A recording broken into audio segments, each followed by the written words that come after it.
Hello friends, कैसे हैं आप सब लोग। उम्मीद करता हूं कि आप लोग अच्छे होंगे। हम लोग आपके साथ दोबारा से हैं एसएससी सीपीओ 1.0 की सीरीज के साथ। आज जो हम लोग क्वेश्चंस करने वाले हैं वो है नॉन कॉन्स्टिट्यूशनल बॉडीज पर उसको शुरू करने से पहले मैं आपको एक सूचना देना चाहता हूं। सूचना यह है कि नेक्स्ट क्लास जब भी हमारी होगी तो उसमें मैं ज्योग्राफी और पॉलिटी के मिक्स क्वेश्चंस कराऊंगा।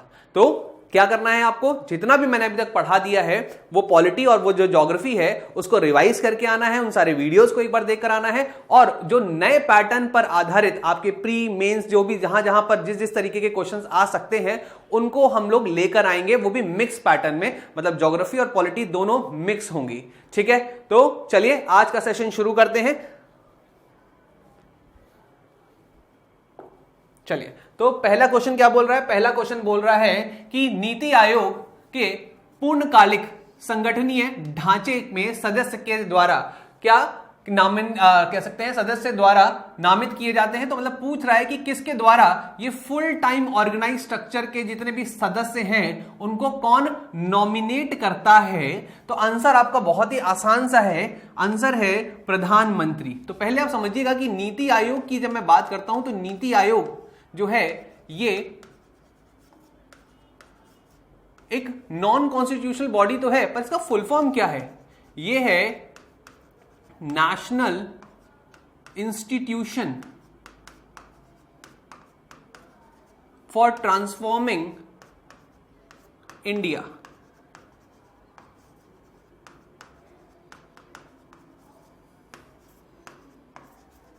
ठीक है, गठन हुआ था 2015 में और याद रखिएगा इसने किसकी जगह ली थी, इसने प्लानिंग कमीशन की जगह ली थी। ठीक है, तो क्वेश्चन आप लोगों को समझ में आया। अब एक क्वेश्चन जो आपके लिए बहुत इंपॉर्टेंट है कि इसका वाइस चेयरमैन कौन है। तो याद रखिएगा इसका वाइस चेयरमैन जो है अभी वर्तमान में चेंज हुआ है, तो याद रखिएगा कौन है वो, सुमन बेरी। और ये जो सुमन बेरी है ये वाइस चेयरमैन है। तो क्वेश्चन भी आ सकता है कि चेयरमैन कौन होता है। तो याद रखिएगा चेयरमैन इसका वर्तमान में जो भी उस समय या अभी जो भी पीएम होगा, मतलब प्रधानमंत्री होगा, जैसे अभी मोदी जी हैं, ठीक है, तो वो होंगे इसके आपके अध्यक्ष, मतलब प्रेसिडेंट। ठीक है, कोई डाउट, कह सकते हैं चेयरमैन। अच्छा, चेयरमैन बेसिकली यहां पर नहीं इस्तेमाल किया जाता है, यहां पर हम लोग प्रेसिडेंट और वाइस प्रेसिडेंट कहते हैं, तो इसको हम लोग वाइस प्रेसिडेंट कर लेते हैं। ठीक है, और यहां पे चेयरमैन या प्रेसिडेंट दोनों में से कुछ भी इस्तेमाल कर सकते हैं। नेक्स्ट क्वेश्चन पर आते हैं। नेक्स्ट क्वेश्चन क्या बोल रहा है, राष्ट्रीय विकास परिषद। राष्ट्रीय विकास परिषद मतलब जिसको हम लोग बोलते हैं नेशनल डेवलपमेंट काउंसिल। तो ये इनमें कौन कौन सदस्य होता है, इनमें कौन कौन शामिल होता है। तो क्वेश्चन बहुत आसान सा है कि ये एनडीसी जो है जिसको हम लोग नेशनल डेवलपमेंट काउंसिल कहते हैं, इसमें कौन कौन शामिल होता है। तो याद रखिएगा इसमें केंद्रीय मंत्रिमंडल के सभी सदस्य होते हैं। देखते हैं क्या, सभी राज्यों के मुख्यमंत्री होते हैं, chief minister of all the states.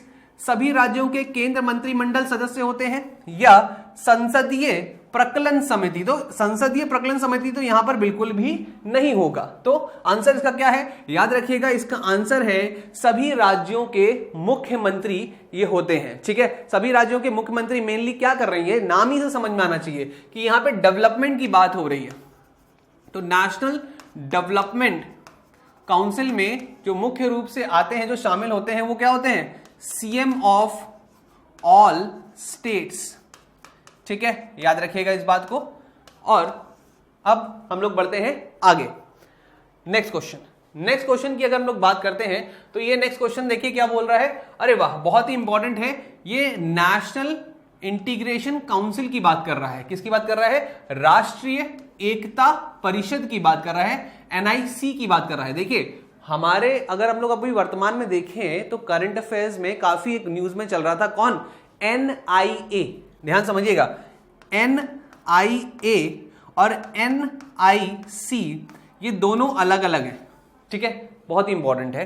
NIA जो होता है ये आपका नेशनल इन्वेस्टिगेशन एजेंसी होती है, और एनआईसी जो है ये राष्ट्रीय एकता परिषद होती है। आपसे पूछ रहा है कि इसका अध्यक्ष कौन होता है, तो जल्दी से बताइएगा इसका आंसर कि कौन होता है इसका अध्यक्ष। जल्दी से बताइए इसका अध्यक्ष कौन होगा। हाँ भाई जल्दी से, इसका अध्यक्ष होता है प्रधानमंत्री। याद रखिएगा, नेशनल इंटीग्रेशन काउंसिल जो है ये सबसे पहले JL नेहरू की अध्यक्षता में बनाई गई थी और इसका मेन काम जो था वो ये था कि भारत में भाषा के आधार पर, भाषा, धर्म या किसी भी अन्य चीज के आधार पर कोई भी भारत को तोड़ ना सके, उसकी जो अखंडता है वो बनी रहे, बरकरार रहे, उसके लिए ये एक आयोग बनाया गया था। इस बात को याद रखिएगा। तो भाषा और धर्म को के आधार पर कोई इसको तोड़ ना सके, उसको जांच करने के लिए ही राष्ट्रीय एकता परिषद बनाई गई थी। इंटीग्रेशन, ठीक है, इंटीग्रेशन ये जो शब्द है इसमें एकता का मतलब आता है, तो एकता हमारे प्रस्तावना में भी इस्तेमाल होती है, इस बात को भी याद रखिएगा। चलिए नेक्स्ट क्वेश्चन पे चलते हैं। नेक्स्ट क्वेश्चन चलिए देखिए जरा ध्यान से। नेक्स्ट क्वेश्चन क्या कह रहा है, निम्नलिखित में से कौन सा निकाय संविधानोत्तर और असंवैधानिक है। अब ध्यान समझिएगा क्या बोल रहा है ये कि विच ऑफ द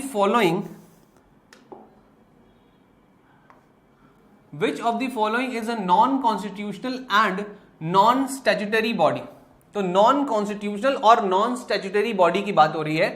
तो याद रखिएगा, नॉन कॉन्स्टिट्यूशनल मतलब जो संविधान में नहीं लिखा गया है, और नॉन स्टैट्यूटरी का मतलब होता है जिसको संसद के द्वारा शक्ति प्रदान नहीं की गई है। तो संसद के द्वारा शक्ति प्रदान नहीं की गई है।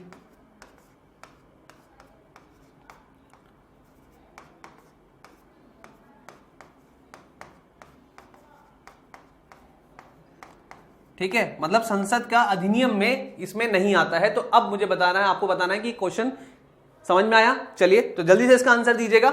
इसका आंसर क्या होगा? इसका आंसर इलेक्शन कमीशन। नहीं भाई, इलेक्शन कमीशन तो नहीं हो सकता क्योंकि ये संवैधानिक निकाय है।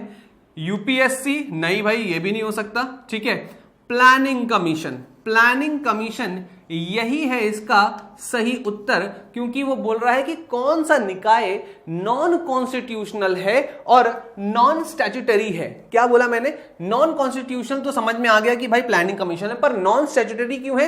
क्योंकि अब प्लानिंग कमीशन खत्म हो चुका है और इसकी जगह एक खास आयोग है जिसको अभी हम लोगों ने देखा, वो है नीति आयोग। याद रखिएगा, बहुत ही इंपॉर्टेंट है। नीति आयोग जो है वो किसको हटाकर बनाया गया है? तो प्लानिंग कमीशन को हटाकर बनाया गया है। कब बनाया गया है? तो याद रखिएगा 1 जनवरी 2015 में जब मोदी जी की सरकार आई, ठीक है ना, तब उन्होंने इसको बनाया था। मेन काम क्या था इसको? मेन काम ये था कि ट्रांसफॉर्म करना था इंडिया को। ठीक है, तो ट्रांसफॉर्म करने के लिए अलग अलग इनको स्टडीज करनी होती थी और उस हिसाब से ये अपने आकलन सर्वेस देते हैं। ठीक है, याद रहेगा ये थिंक टैंक है एक तरीके से इंडिया का। तो आंसर क्या हो जाएगा इसका? योजना आयोग। अच्छा, अगर आपसे पूछे कि कौन से आर्टिकल में है आपका फाइनेंस कमीशन, तो याद रखिएगा वो आर्टिकल नंबर है 280। और जल्दी से कमेंट करके बताइएगा कि इलेक्शन कमीशन और यूनियन पब्लिक सर्विस कमीशन, जिसको यूपीएससी कहा जाता है, ये कौन कौन से भाग में है? भाग बता सकते हैं तो बताइएगा। इलेक्शन कमीशन का भाग बताइए और यूनियन पब्लिक सर्विस कमीशन का भाग बताइए। ठीक है, आ रहा है समझ में? कोई डाउट यहां तक? चलिए जल्दी से बताइएगा और फिर हम लोग आगे देखते हैं। चलिए नेक्स्ट क्वेश्चन पे चलते हैं। नेक्स्ट क्वेश्चन क्या बोल रहा है? नेक्स्ट क्वेश्चन कह रहा है कि विच of the following body is not mentioned in the constitution. बहुत इजी क्वेश्चन आते हैं, बस सीधे यही क्वेश्चन आता है कि कौन सा निकाय संविधान में उल्लेखित है, कौन सा निकाय संविधान में उल्लेखित नहीं है। Which of the following body is mentioned in the constitution और which of the following body is not mentioned in the constitution. This is the simple question which is coming again and again. तो आपको याद रखना है, बस इतने पे focus करना है। ठीक है, अगर आप पूरा एसएससी उठा लीजिए 20 साल का, आपको इससे बाहर के क्वेश्चन नहीं मिलेंगे। मैं आपको 2 3 4 5 लाइनें एक्स्ट्रा में बताता चलूंगा, जिससे कि आपका ये नॉन कॉन्स्टिट्यूशनल जो टॉपिक है पूरा खत्म हो जाए। ठीक है, चलिए देखते हैं। बहुत ही इजी सा क्वेश्चन आता है, क्या है कि कौन सा इसमें कॉन्स्टिट्यूशनल बॉडी नहीं है। तो देखते हैं। तो अभी हम लोग ने पढ़ा नेशनल डेवलपमेंट काउंसिल, ये तो नॉन कॉन्स्टिट्यूशनल नहीं है, बिल्कुल सीधी सी बात है, इसका संविधान में कहीं भी उल्लेख नहीं है।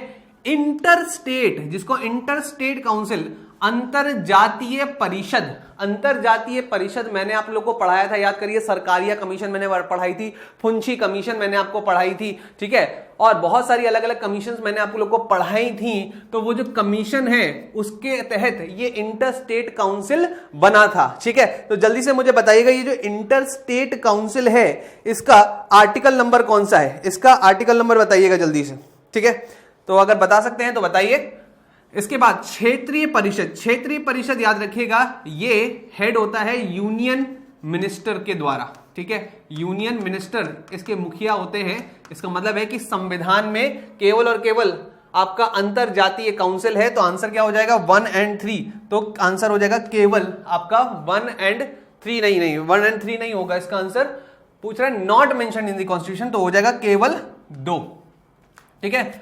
नहीं सॉरी गलत हो गया ये, देखें जरा इसमें, तो इसमें शायद ऑप्शन मैच नहीं कर रहे हैं, तो आपका ये तो नहीं होगा, तो 1 और 3 तो नॉट मेंशन है, बिल्कुल सही आंसर हो जाएगा ऑप्शन नंबर सी। तो ऑप्शन नंबर सी जिसमें 1 और 3 जो है वो मेंशन नहीं है कॉन्स्टिट्यूशन में, इस बात को याद रखिएगा। चलिए आगे बढ़े, तो जल्दी से बताइएगा मुझे कि कौन सा आर्टिकल है इंटरस्टेट काउंसिल से संबंधित, ठीक है। जल्दी से देखिए, जो भी मैं क्वेश्चन पूछ रहा हूं आज मैं नहीं चाहूंगा, आज मैं बोलूंगा नहीं ये सारे क्वेश्चंस, आपके आंसर्स आप लोगों के आ रहे हैं, अच्छी बात है, पर मैं चाहता हूं कि आप लोग क्लास के बाद अच्छे से नोट्स बनाकर इनके आंसर कमेंट बॉक्स में लिखिए।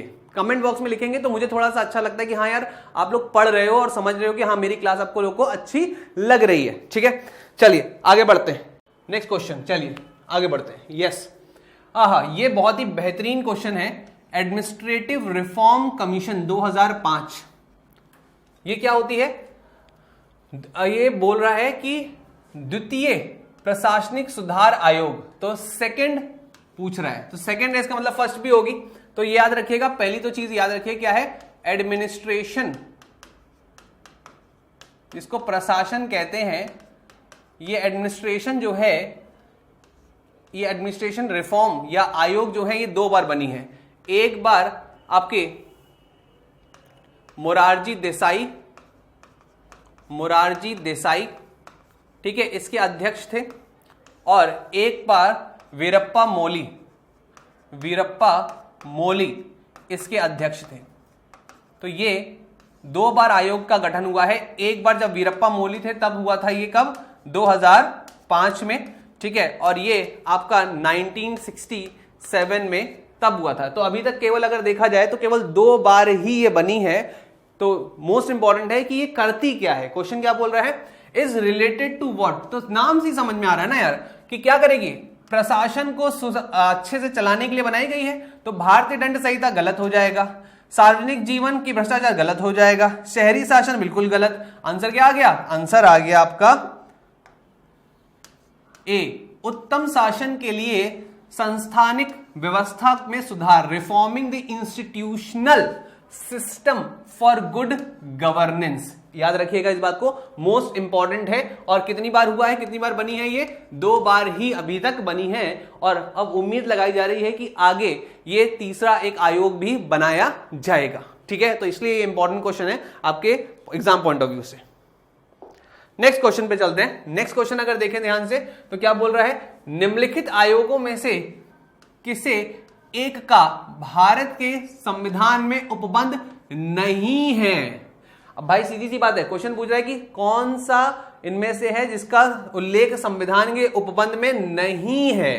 तो अगर देखा जाए, इलेक्शन कमीशन पढ़ाया हुआ है, ठीक है, इलेक्शन कमीशन पढ़ाया हुआ है, वित्त आयोग पढ़ाया हुआ है, संघ लोक सेवा आयोग पढ़ाया हुआ है। तो आंसर क्या हो गया आपका, आंसर हो गया सेंट्रल विजिलेंस कमीशन।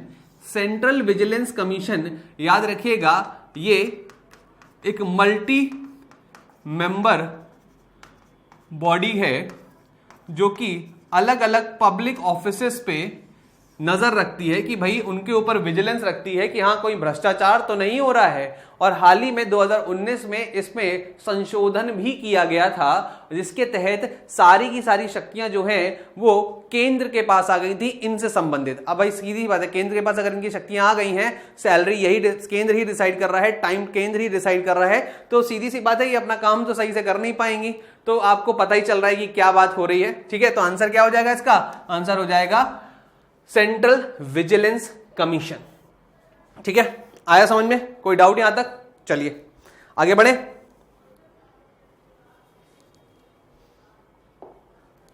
आगे बढ़ते हैं।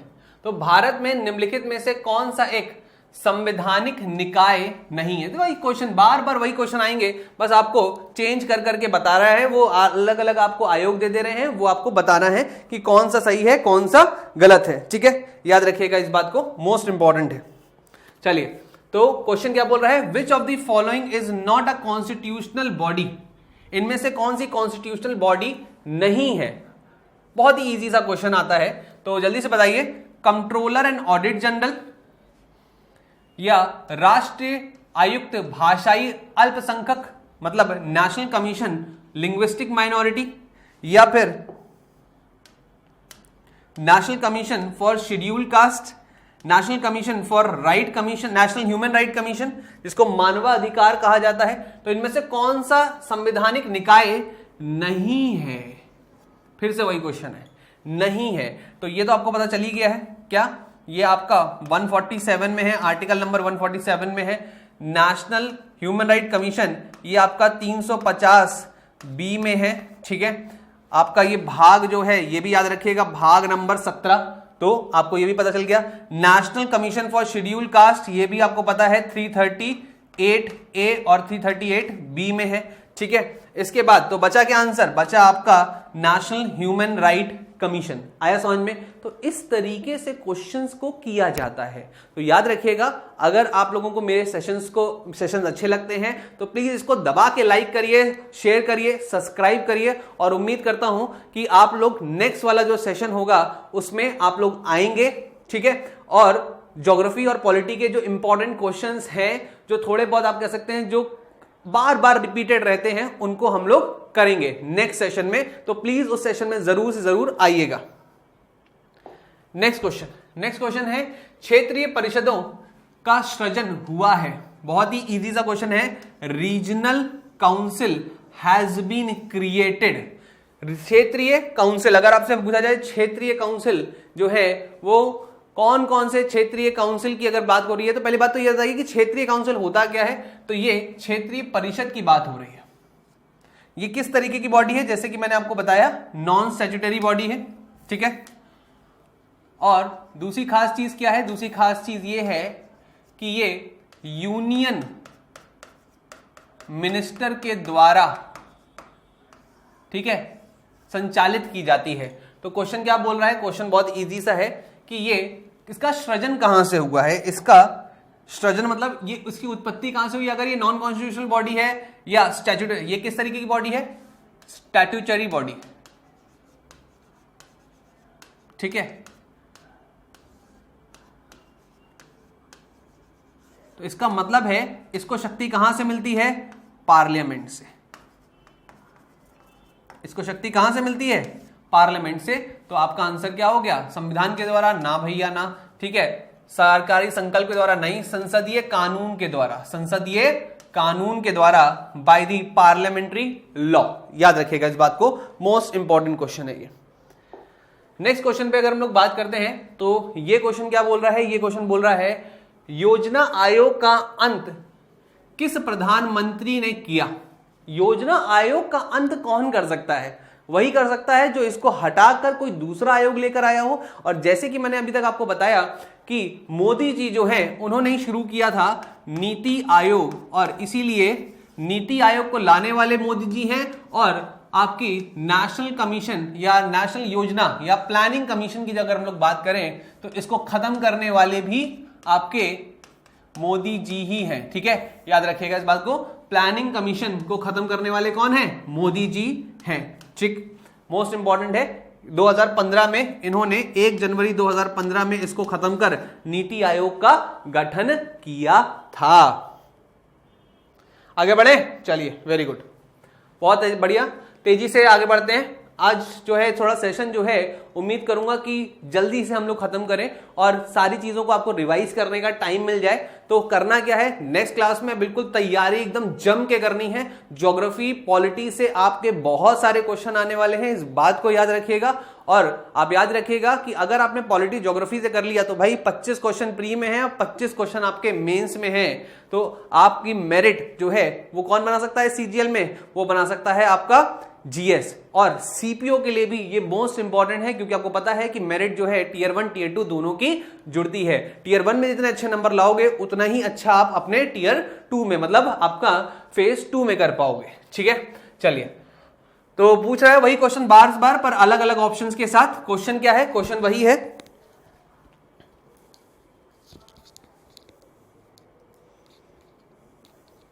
क्वेश्चन वही है क्या, निम्नलिखित में से कौन एक संवैधानिक निकाय नहीं है।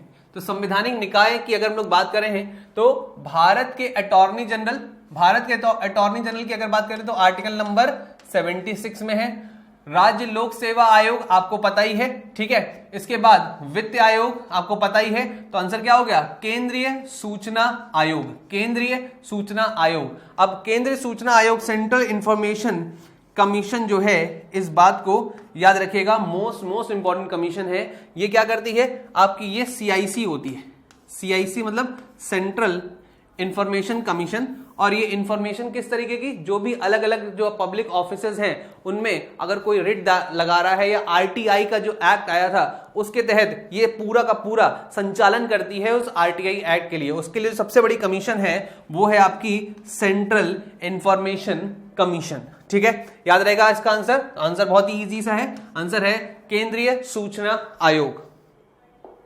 नेक्स्ट क्वेश्चन पे चलते हैं। नेक्स्ट क्वेश्चन आपके लिए बहुत ही इंपॉर्टेंट है। अगर आप इस सवाल को कर लेंगे तो आपका काम बन जाएगा, क्योंकि नीति आयोग से संबंधित आपके सारे क्वेश्चन इसमें हो जाने वाले हैं। ठीक है, याद रहेगा। चलिए देखते हैं क्वेश्चन क्या है। Which of the following is not correct about NITI Aayog. इसमें अब देखिए एसएससी खेलता किस तरीके से है। एसएससी खेलता है कि नीति आयोग में से कौन सा करेक्ट नहीं है, नहीं पूछता है यार, ये नहीं पूछता है। तो नहीं के लिए अगर बात करें तो नीति आयोग में इसका गठन योजना आयोग के स्थान पर हुआ था, अभी बताया, तो ये तो सही है। ठीक है, ये तो आपका पॉइंट सही है। एक इनमें से एक पूर्णकालिक अध्यक्ष होता है, चलिए ठीक है। अच्छा पूर्णकालिक, इनमें से एक पूर्णकालिक अध्यक्ष होता है, इसका गठन जनवरी 2015 में किया गया था, बिल्कुल सही है। यह सहकारी संवाद के सिद्धांतों पर आधारित है, यह भी आपका सही है। तो ऑप्शन नंबर हो गया आपका क्या, इसका ऑप्शन हो गया आपका बी ऑप्शन, क्योंकि पूर्णकालिक अध्यक्ष होता है ना, पूर्णकालिक अध्यक्ष नहीं, उपाध्यक्ष होता है। ठीक है, उपाध्यक्ष होता है, इस बात को याद रखिएगा। कहने का मतलब क्या हुआ, इसमें पूर्णकालिक जो अध्यक्ष होता है वो कौन होता, वो होता है आपका पीएम। तो पूर्णकालिक तो वो हो नहीं सकता, इसलिए मतलब क्या हुआ, ये अगर हम लोग बात करते हैं फुल टाइम प्रेसिडेंट होता है ना भैया, full time president CM PM के पास इतना टाइम नहीं है, इसलिए यही ऑप्शन आपका हो गया आंसर। पूछ रहा था कि कौन सा नहीं है, ठीक है, इस बात को याद रखिएगा, कौन सा नहीं है। तो आपको समझ में आया। चलिए नेक्स्ट क्वेश्चन पे चलते हैं। नेक्स्ट क्वेश्चन, राष्ट्रीय विकास परिषद, राष्ट्रीय विकास परिषद, राष्ट्रीय विकास परिषद सचिव के रूप में भूमिका कौन निभाता है। अच्छा, तो ये बहुत ही इंपॉर्टेंट क्वेश्चन भी है। क्या बोल रहा है, राष्ट्रीय विकास परिषद, नेशनल डेवलपमेंट काउंसिल के सचिव की भूमिका कौन निभाता है। तो याद रखिएगा, सचिव योजना आयोग, सचिव वित्त आयोग, सचिव योजना मंत्रालय, या फिर सचिव वित्त मंत्रालय। तो जल्दी से इसका आंसर दीजिए, ये ए है, बी है या सी है, कौन सा है इसका आंसर, जल्दी से मुझे बताइएगा। तो सचिव कौन सा है इसमें, जल्दी से बताइए। हाँ बिल्कुल सही है आंसर, आंसर बिल्कुल सही है। आंसर है आपका सचिव योजना मंत्रालय। ठीक है, जो प्लानिंग आपकी जो प्लानिंग सॉरी योजना, सचिव योजना आयोग। ठीक है, तो ये राष्ट्रीय नेशनल डेवलपमेंट परिषद की बात हो रही थी, पर अब तो ये खत्म हो चुका है। तो आप किसके पास चला गया, ये चला गया है नीति आयोग के पास। ठीक है, आ रहा है समझ में? चलिए तो फिर शुरू करते हैं नेक्स्ट क्वेश्चन को। तो क्या है नेक्स्ट क्वेश्चन, देखते हैं जरा। निम्नलिखित में से कौन सा एक राज्य मानवाधिकार आयोग का कार्य नहीं है? तो यहां पर अगर मैं आपसे बात करता हूं मानवाधिकार, ठीक है, तो ये मानवाधिकार जो है ये किससे संबंधित है? राज्य मानवाधिकार। तो ये संविधान में नहीं है, इसको क्या बनाया गया है? इसको मानव के अधिकारों के लिए एक आयोग बनाया गया था जिसको हम लोग बोलते हैं national human right commission, NHRC। और याद रखिएगा इसमें इसके हेड जो होते हैं वो कौन होते हैं? वो सुप्रीम कोर्ट के रिटायर्ड जज होते हैं। ठीक है, याद रखिएगा सुप्रीम कोर्ट के रिटायर्ड जो जज होते हैं वो बनते हैं इसमें आपके अध्यक्ष। ठीक है, बहुत ही इंपॉर्टेंट है। तो देखते हैं क्या काम करता है ये, और क्वेश्चन क्या बोल रहा है कि इनमें से कौन सा कार्य नहीं है। ये बहुत इंपॉर्टेंट क्वेश्चन है, बोल रहा है कि कौन सा कार्य नहीं है। तो मानव अधिकार के उल्लंघन की स्वेच्छा से जांच, मतलब voluntary investigation of violation of human rights, बिल्कुल सही है, ये तो वो काम करता ही करता है। ठीक है, सीइंग अ प्रिजन, मतलब क्या होगा? किसी जेल को देखना, हाँ बिल्कुल वो काम ये करता है, जेल को भी वो देखता है, ध्यान रखिएगा इस बात को। उसके बाद मानवाधिकार की सुरक्षा का पुनरावलोकन करना, मतलब reviewing the protection of human rights, ये भी वो काम करता है। इसके बाद आखिरी क्या है? मानवाधिकार का उल्लंघन करने वालों को सजा देने का काम सरकार इसका नहीं है। तो आंसर क्या हो जाएगा? पनिशमेंट देने का काम इसका नहीं होता है। इसका काम केवल और केवल आकलन कर वहां पर रिपोर्ट बनाने का होता है। और इसके जो अध्यक्ष होते हैं वो कौन होते हैं? सुप्रीम कोर्ट के रिटायर जज होते हैं। इस बात को याद रखिएगा। तो जल्दी से आप एक काम करिए, इसको अगर आप लोगों को मेरा सेशन अच्छा लग रहा हो तो शेयर करिएगा, लाइक करिएगा और सब्सक्राइब करिएगा। ठीक है, चलिए आगे बढ़ते हैं नेक्स्ट क्वेश्चन पर।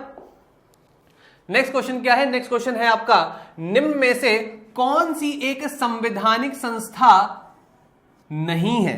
बहुत ही इंपॉर्टेंट क्वेश्चन, बार बार इस तरह के क्वेश्चन आते हैं, कौन सी संवैधानिक संस्था नहीं है? और बार बार आपके अलग अलग तरीके के आयोग आपको दे दिए जाते हैं। तो देखिए मैं आपको ये सारे क्वेश्चन क्यों करवा रहा हूं, कारण है इसका। कारण ये है कि एक बार आपको सारे के सारे नॉन कॉन्स्टिट्यूशनल बॉडीज पता चल गई, कॉन्स्टिट्यूशनल बॉडीज पता चल गई, तो आपका ये डायरेक्ट क्वेश्चन बार बार मैं आपको बताने की कोशिश कर रहा हूं कि यार एसएससी में इससे ऊपर क्वेश्चन पूछता ही नहीं है। बस आपको बॉडी का नाम पता होना चाहिए, उसके अध्यक्ष पता होना चाहिए, अगर सदस्य पता है तो आपसे कोई जीत नहीं सकता।